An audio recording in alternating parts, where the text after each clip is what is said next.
Yo, what's going on YouTube, and welcome back to Goal Line Hockey.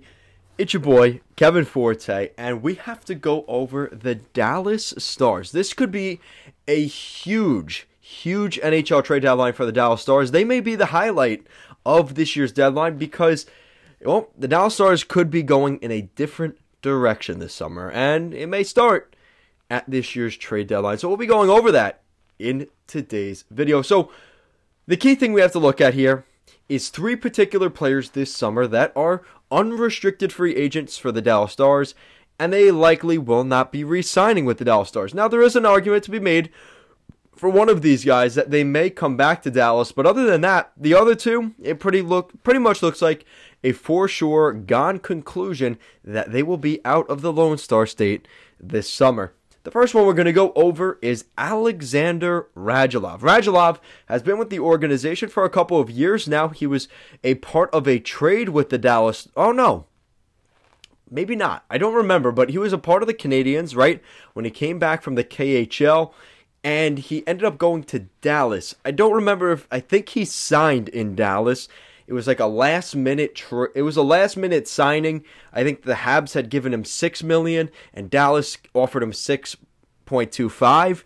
So that extra $250,000 was enough, and Radulov said, "I'm going to Texas." So a couple years later now, Radulov, again, he signed that 5 years ago. Oh my God. Wow, it's been that long. A 5-year, $31.25 million contract. That is crazy. That, again, I'm starting to realize time flies. I cannot believe that was 5 years ago. So, Rajulov, Dallas Stars. Now, there's a couple of teams in the Eastern Conference that I could see being a really good fit. Because chances are, I don't see Dallas trading in the division. And to be quite honest, I don't see a real fit in the Pacific Division. So, I could see Rajulov going to the East Coast. There's one team I'll give is the Anaheim Ducks. I think they have an outside chance of bringing him in just to add some scoring depth.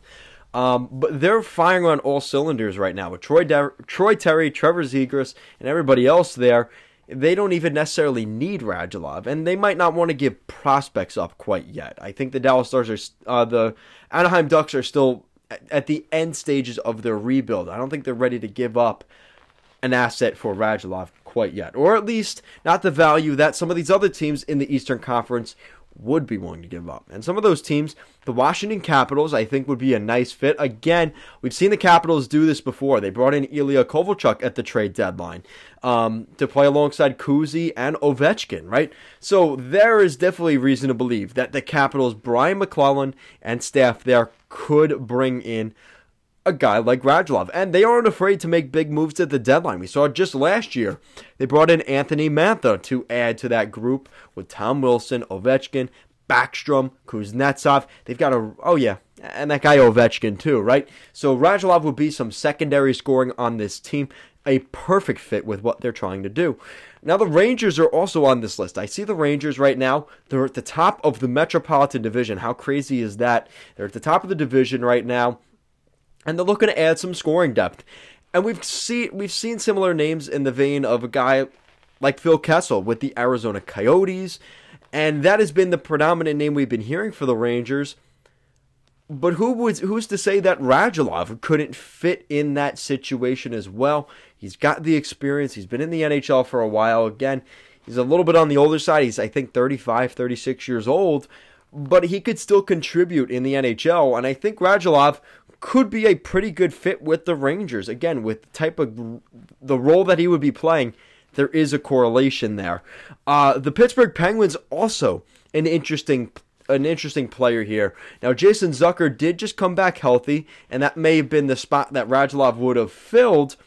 But the Penguins are one of those teams that is just always riddled with injuries. I would not be surprised if they see themselves in the playoffs here over the next month or two. Rajulov would be a real nice piece in what could be one of the last runs for the Penguins here for a Stanley Cup. And Patrick Allvin, maybe trying to make a name for himself, going into this summer, may look to make a trade for a guy like Rajulov. I could definitely see that happening for the Penguins as well. And all three of those teams could be in a bidding war for the Dallas Stars' Rajulov. Now, the next guy we're going to go to here is Joe Pavelski. Now, out of these three guys, I think he is the most likely to re-sign in Dallas. But I wouldn't be surprised if he goes for he tries to chase the cup here at the deadline as a rental. And Joe Pavelski is coming off of a 3-year, $21 million deal. Again, I can't believe that was 3 summers ago. Just how time flies is incredible. Joe Pavelski, $7 million per season. Again, you do the math, 21 divided by 3, that's $7 million per year. Yes, I can do a little bit of math. Joe Pavelski, there's a lot of suitors for Pavelski. Veteran experience. He was a captain with the San Jose Sharks for a little bit. There was some controversy there, but he was a captain. He's been an alternate for the Dallas Stars now for a couple of years. He's only been there 3 years. I think years 2 and 3, the last 2 years, he has been an alternate in a leadership role, which is pretty impressive when you look at some of the guys that have been in Dallas. You look at some teams that I think will definitely be in the chase for Pavelski. Again, you're looking at a team that wants to add a veteran center. The Tampa Bay Lightning, the Florida Panthers, definitely will be in the running for him. The Boston Bruins, I think, are an interesting player here. In the sense that again, this depends on where the Bruins are.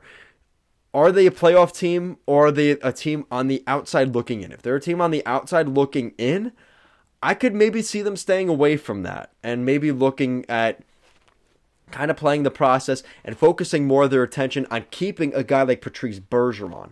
So that's going to be in the discussion there for the Bruins.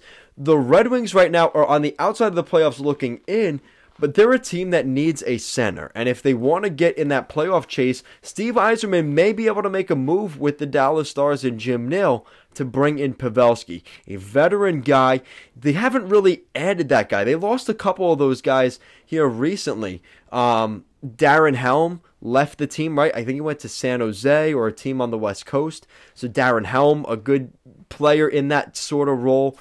Franz Nielsen, they bought out his contract last summer. So they don't really have that veteran center in the bottom 6. You add a guy like Pavelski, he could really do that. And to be honest, he could play in the top 6. He could be a second-line center. Allow a guy like Michael Rasmussen to develop a little bit more and not force him to be in the top 6. So I could definitely see that materializing and being a really good fit, not only for the rental side of things, but as a long-term, maybe another 1 or 2 year deal contract to stay in Detroit. I think that would be really nice for both Pavelski and for the Detroit Red Wings. And then the big name out of these 3 guys is on the blue line. The guy I've been making a ton of videos about here over the last couple of months. That is defenseman John Klingberg, the 29-year-old defenseman that a lot of people are being, he is right now the most highly regarded defenseman at the trade deadline as a rental. Now, the big name everybody's been talking about, Chychrun, is the top name. But in terms of a rental, Klingberg is the cream of the crop at this point. He's making $4.25 million right now on his AAV, so he would be fairly cap-friendly for a team that is, closer to the cap ceiling, if not above. They could make that deal work. He signed a 7-year deal back in 2014, $29.75 million in the bank for John Klingberg already. But I have 4 different suitors here for John Klingberg longer term. But I think this is more of a rental situation. And these are the teams that will be going after him. I think the St. Louis Blues are definitely looking to make a splash. I could see them going in for a guy like Klingberg to add to that blue line. I mean, they've already got some really good defensemen already. But you add a guy like Klingberg, that rounds out the top 4. Because right now, they have Colton Parayko, Justin Falk, Torrey Krug, and then you put John Klingberg there to fill out that top 4. That is one really lethal defense.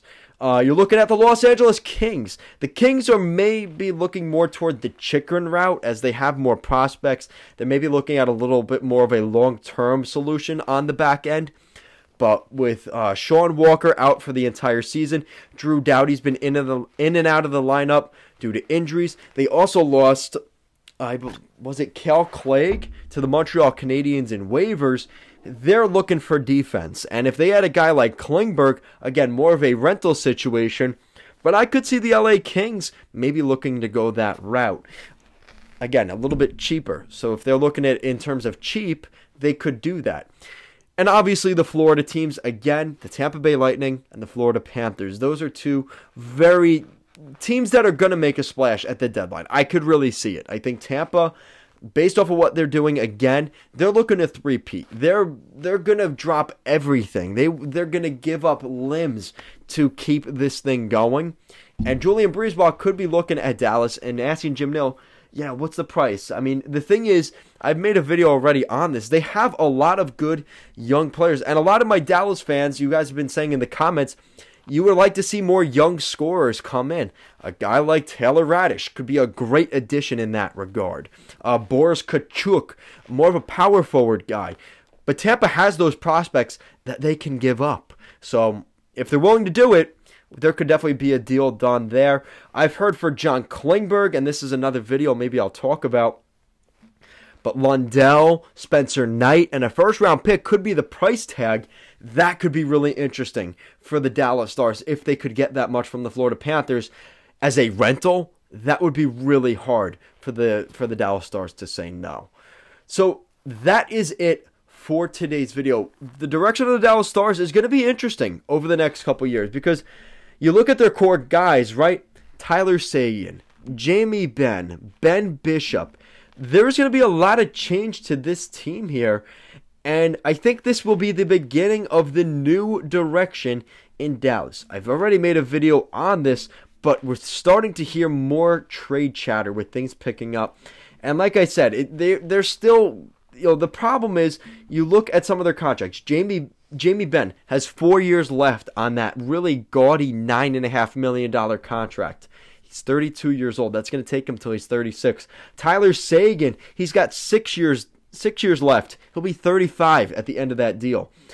And everything else, Radek Faksa, 4 years. Everything else, for the most part, it's kind of like up in the air. And you have to re-sign Jake Ottinger this summer. That's going to be a big, there's going to be a big deal about that. Looking up front, Jason Robertson, who was up for Rookie of the Year last year, he's up for another contract. Rupe Hintz is due for an extension next year. Joel Kiviranta. So there's going to be some big contracts coming down the line for Dallas, and they're going to need the cap space. And again, it comes down to cap space at the end of the day and having the roster space. And unfortunately, John Klingberg, Pavelski, and Rajulov could be tragedies of the lack of success from the Stars this season. So guys, that is it for today's video. Thank you so much for watching, and I will see you later. Good night.